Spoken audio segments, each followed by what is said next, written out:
2 ദിനവൃത്താന്തം 8-ാം അധ്യായം. സോളമന്റെ നേട്ടങ്ങൾ. ദേവാലയവും കൊട്ടാരവും പണിയുവാൻ സോളമന് 20 വർഷത്തോളം വേണ്ടി വന്നു. പിന്നീട് സോളമൻ ഹീരാമിൽ നിന്ന് ലഭിച്ച പട്ടണങ്ങൾ പുതുക്കിപ്പണിത് ഇസ്രയേലിനെ അവിടെ വസിപ്പിച്ചു. അതിനുശേഷം സോളമൻ ഹമാത്ത് സോബ പിടിച്ചടക്കി. മരുഭൂമിയിൽ തത്മോറും ഹമാത്തിൽ സംഭരണ നഗരങ്ങളും പണി കഴിപ്പിച്ചു. കൂടാതെ മതിലും കവാടങ്ങളും ഓടാമ്പലുകളും കൊണ്ട് സുരക്ഷിതമായ ഉത്തര ദക്ഷിണ ബേത്ത് ഹോറോൺ നഗരങ്ങൾ, ബാലാത്ത്, സോളമനുണ്ടായിരുന്ന സംഭരണ നഗരങ്ങൾ, രഥങ്ങൾക്കും കുതിരച്ചേവകർക്കുമുള്ള നഗരങ്ങൾ, ഇങ്ങനെ ജെറൂസലേമിലും ലെബനോനിലും തൻ്റെ ആധിപത്യത്തിലുള്ള ദേശങ്ങളിലൊക്കെയും ആഗ്രഹിച്ചതെല്ലാം അവൻ പണിതു. ഇസ്രായേലിയരല്ലാത്ത ഹിത്യർ, അമോര്യർ, പെരീസ്യർ, ഹിവ്യർ, ജബൂസ്യർ എന്നിങ്ങനെ ദേശത്ത് ശേഷിച്ചിരുന്നവരെ സോളമൻ ദാസ്യവൃത്തിക്ക് നിയോഗിച്ചു. അവർ ഇന്നും അങ്ങനെ തുടരുന്നു. എന്നാൽ ഇസ്രായേലിയരെ സോളമൻ അടിമവേലയ്ക്ക് ഏർപ്പെടുത്തിയില്ല. അവരെ പടയാളികളായും പടത്തലവന്മാരായും രഥങ്ങളുടെയും കുതിരകളുടെയും അധിപതികളായും നിയമിച്ചു. സോളമൻ രാജാവിൻ്റെ പ്രധാന സേവകന്മാരായി ജനത്തിൻ്റെ മേൽനോട്ടം വഹിച്ചിരുന്നവർ 250 പേരുണ്ടായിരുന്നു. കർത്താവിൻ്റെ പേടകം ഇരിക്കുന്നിടം വിശുദ്ധമാണ്.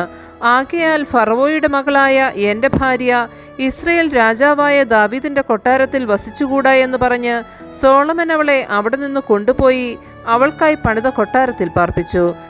ദേവാലയ പൂമുഖത്തിൻ്റെ മുൻപിൽ താൻ പണിയിച്ച കർത്താവിൻ്റെ ബലിപീഠത്തിന്മേൽ മോശയുടെ കൽപ്പനയനുസരിച്ച് സാബത്ത്, അമാവാസി എന്നീ ദിവസങ്ങളിലും പുളിപ്പില്ലാത്ത അപ്പത്തിൻ്റെ തിരുനാൾ, വാരോത്സവം, കൂടാരത്തിരുനാൾ എന്നീ 3 വാർഷിക ഉത്സവങ്ങളിലും അതത് ദിവസത്തെ വിധിയനുസരിച്ച് സോളമൻ ദൈവത്തിന് ദഹനബലി അർപ്പിച്ചു. തൻ്റെ പിതാവായ ദാവീദ് നിർദ്ദേശിച്ചിരുന്നതുപോലെ പുരോഹിതന്മാരെ ഗണം തിരിച്ച് അതത് ശുശ്രൂഷയ്ക്കായി നിയോഗിച്ചു. സ്തുതിഗീതം ആലപിക്കുവാനും പുരോഹിതരെ സഹായിക്കാനുമായി ലേവ്യരെ ഓരോ ദിവസത്തെ ക്രമമനുസരിച്ച് നിയമിച്ചു. കൂടാതെ ഓരോ വാതിലിനും കാവൽക്കാരെയും നിയോഗിച്ചു. ദൈവപുരുഷനായ ദാവീദ് ഇങ്ങനെയെല്ലാം കൽപ്പിച്ചിട്ടുണ്ടായിരുന്നു. ഭണ്ഡാരത്തിൻ്റെ കാര്യത്തിലോ മറ്റേതെങ്കിലും കാര്യത്തിലോ പുരോഹിതന്മാരും ലേവ്യരും രാജകൽപ്പന ധിക്കരിച്ചില്ല. ദേവാലയത്തിൻ്റെ അടിസ്ഥാനം ഇട്ടതു മുതൽ പൂർത്തീകരിക്കുന്നതുവരെയുള്ള സകല പണികളും സമാപിച്ചു. അങ്ങനെ ദേവാലയം പൂർത്തിയായി. പിന്നീട് സോളമൻ ഏദോം ദേശത്തെ എസിയോൻ, ഗേബർ, ഏലോത്ത് എന്നീ തുറമുഖങ്ങളിലേക്ക് പോയി. ഹീരാം സ്വന്തം സേവകരുടെ നേതൃത്വത്തിൽ സോളമന് കപ്പലുകൾ അയച്ചുകൊടുത്തു. ഒപ്പം പരിചയസമ്പന്നരായ നാവികരെയും. അവർ സോളമൻ്റെ ഭൃത്യന്മാരോടുകൂടെ ഓഫീറിലേക്ക് പോയി. അവിടെ നിന്ന് അവർ 450 താലന്ത് സ്വർണം സോളമൻ രാജാവിന് കൊണ്ടുവന്നു കൊടുത്തു. ആമേൻ. പരിശുദ്ധ